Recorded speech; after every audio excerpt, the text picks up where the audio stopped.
అనకాపల్లి జిల్లా పాయకరావుపేటలోని ఘోర విషాదం చోటు చేసుకుంది.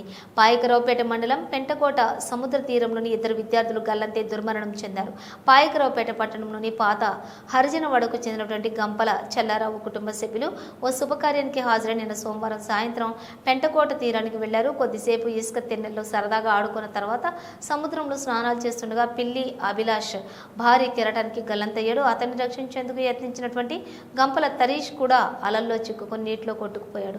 కుటుంబ సభ్యులు హాహాకారాలతోటి సమీపంలోని మెరైన్ పోలీసులు, స్థానిక మత్స్యకారులు అక్కడకు చేరుకుని సముద్రంలో గల్లంతైనటువంటి వారి కోసం గాలించినప్పటికీ చీకటి పడటంతో వీరి జాడను కనుగొనేందుకు అంతరాయం ఏర్పడింది.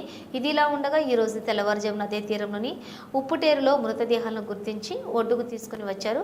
పోస్ట్ మార్టం నిమిత్తం శవాలను నక్కపల్లి ప్రభుత్వ ఆసుపత్రికి తరలించి కేసు నమోదు చేసి దర్యాప్తు చేస్తున్నట్లు పాయకరావుపేట ఇన్స్పెక్టర్ జి అప్పన్న తెలిపారు.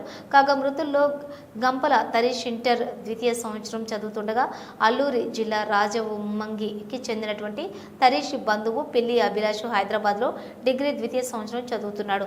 రెక్కల కష్టార్జితంతో పిల్లలను చదివిస్తూ ప్రయోజకులను చేయాలనుకుంటున్నటువంటి తమ ఆశలను సముద్రం అడియాసలు చేస్తున్నట్టు మృతుల తల్లిదండ్రులను తీవ్రంగా రోధిస్తున్నారు. ఈ ఘటనపై స్పందించిన ఏపీ హోంమంత్రి వంగలపూడి అనిత మృతుల కుటుంబ సభ్యులను ఫోన్లో పరామర్శించి ఓదార్చారు. ఇటువంటి క్లిష్ట సమయంలోని ధైర్యంగా ఉండాలని, ప్రభుత్వం అన్ని విధాలా ఆదుకుంటుందని హోంమంత్రి బాధితులకు భరోసా ఇచ్చారు.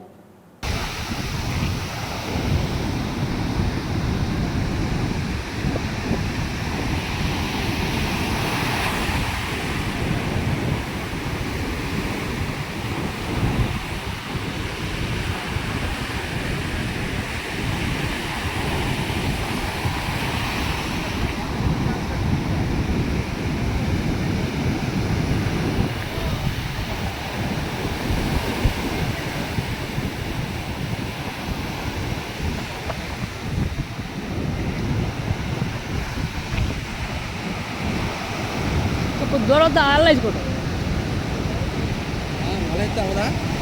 వాళ్ళు ఎక్కడే చేస్తావా వాళ్ళు ఇవ్వడదు ఇలా వేసుకుంటా తెచ్చిపోతూ ఉంటుంది అలా ఉంటుందా.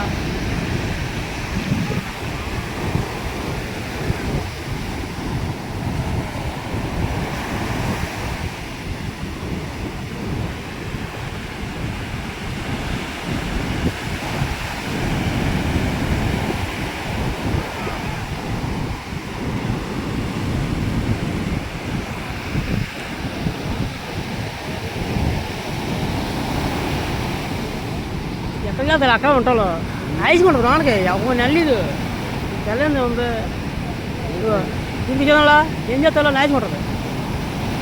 అది ఏదో ఎంత టైం పడుతుంది అక్కడి నుంచి.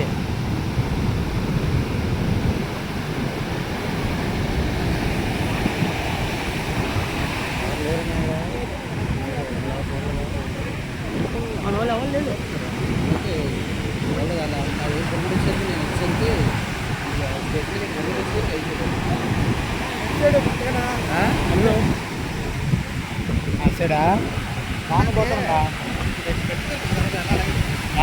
రామకోతలు